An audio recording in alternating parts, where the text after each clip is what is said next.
Hi guys, welcome to another tarot and watercolor. Last week we started doing unusual substrates and we did our shovel.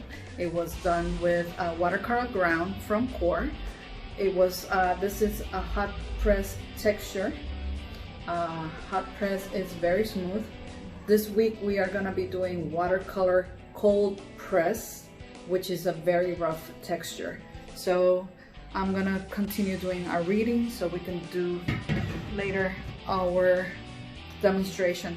It's gonna be done on paper because I didn't have an unusual substrate to take care of this week, but still you have the same procedure that you would do on any other surface.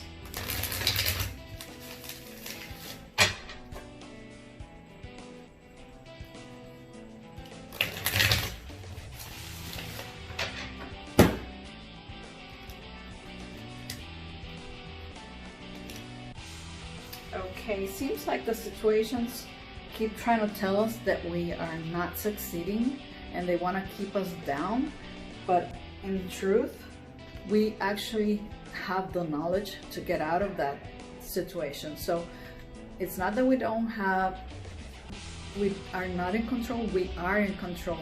We just can't seem to see it, but we have to start looking.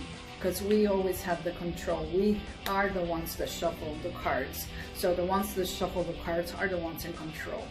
So it's your life, you shuffle your cards, and from that you're gonna get justice. Justice is gonna be served, and it's gonna be served on a sour plate or on a sweet plate. It all depends on what you dish out.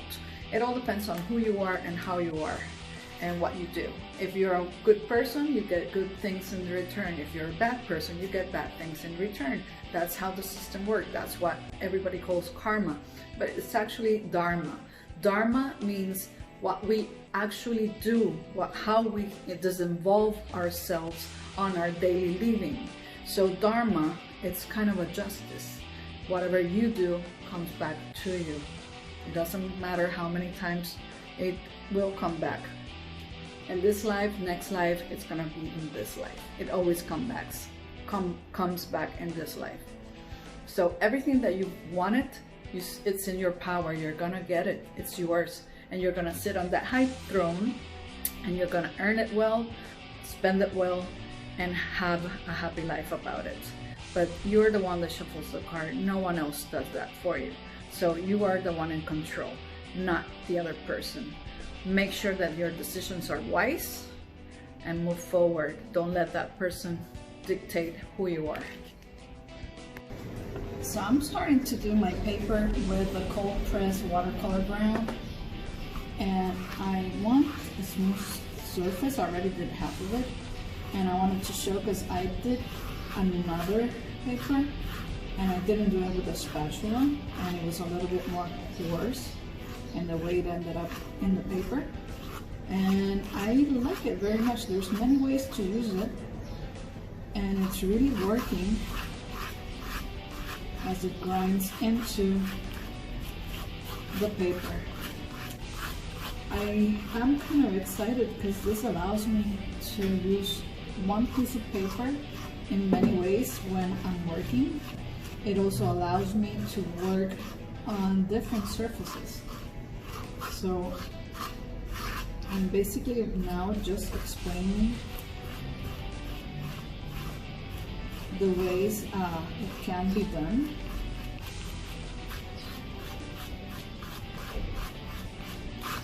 And this one is ending up pretty smooth, even though it's gonna feel like cold press paper, handmade paper.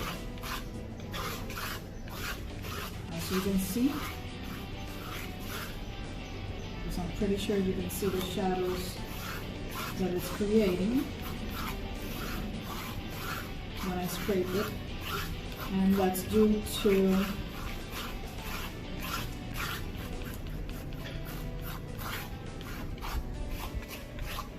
there we go. That's due to I'm just applying a little bit of water to make it even smoother. Although I'm pretty sure it's still gonna be textured. It's just, let me show you the difference. This side, it's still coarse, but smooth. And then I can do it the other way I did it. It was with the sponge. And I just brushed it on. And that leaves a thicker texture on my paper. So I'm loving it really very much. I'm a mixed media artist, and I started working with stained glass over 30 years. I was 16 when I started working on stained glass. I was still in high school. So, and before that I've worked with my whole life at home. Everybody did art, so I always had quality materials to my reach. So okay, I have a quick design here, and that's all I want to do. It's an abstract, and this one's kind of rougher. I don't know, it's gonna take the ink as well as the smoother side, which, let's see.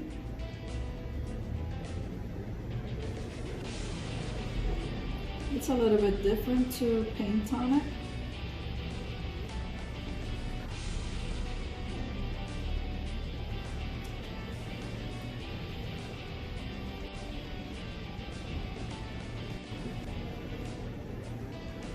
But it still allows me to work pretty well on it.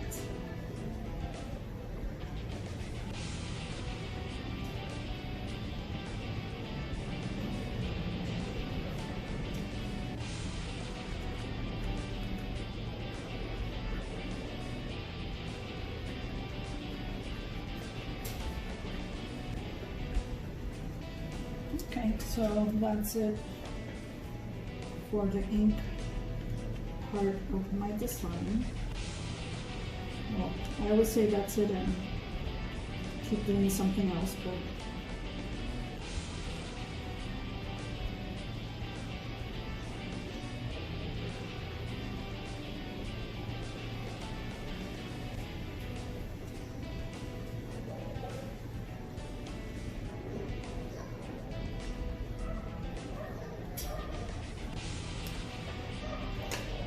so I am going to use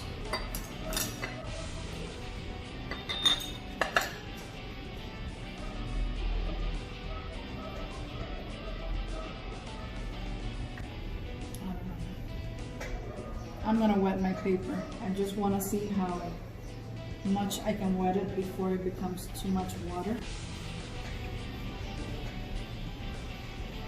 and if it's absorbent. So as you can see, this is a quite new product.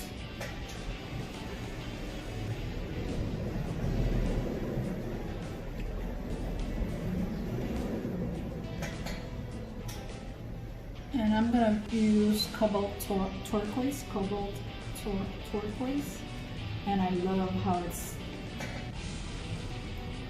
it runs and it spreads through the water. Isn't that pretty?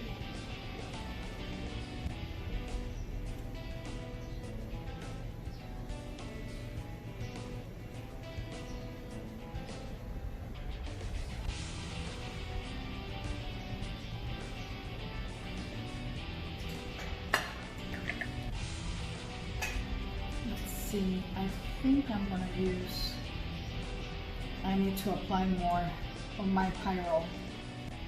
I think I'm running out of it.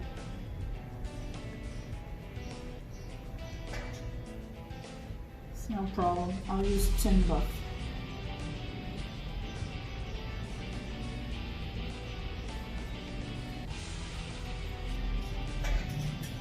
Tin buff doesn't run as much, or you cannot perceive how much it spreads because it lacks the amount of pigment.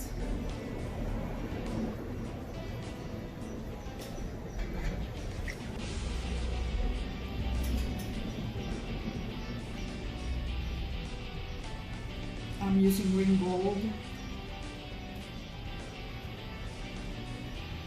Now I'm doing a wet to dry.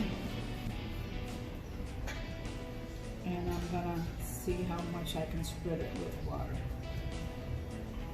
to do a degradation.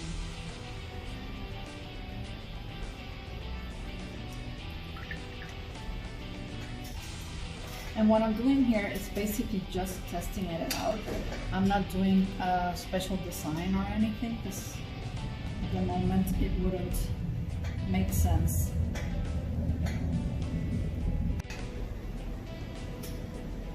So I'm just doing a quick test of colors and how it spreads. I'm not intended to do like anything serious at this moment. I just want to see how this product reacts.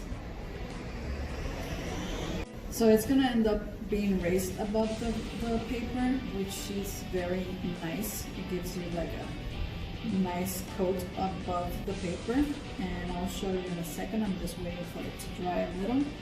And again, it's no particular design. I'm not trying to do a painting. I'm just experimenting with the cold press ground, and I wanted to see how it would turn out.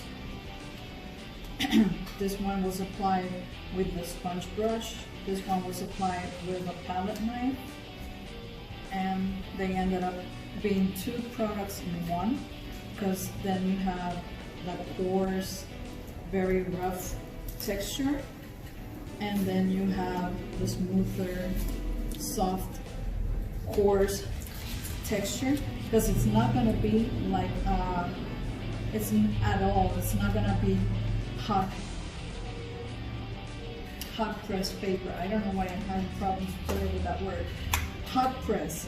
It's not like hot press. It's still very, very cold press handmade paper, but it's smoother than this one. So you have two ways of getting texture with your final product, which is very cool. At least, I don't know you, but I like when I can buy something that I can use it in more than one way, and allows me variety in what I'm doing. Let me take the tapes out so you can see our final painting.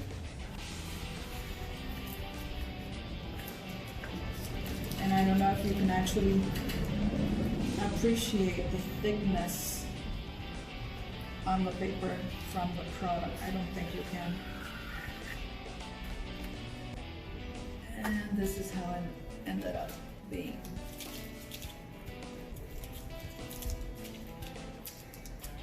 So now you have one more ground to use, and we'll do further along the line, we'll end up doing all of them, the like dimensional ground.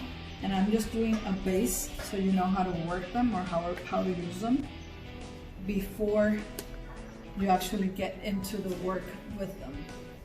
Okay, I hope you liked our demonstration today. Have a good one.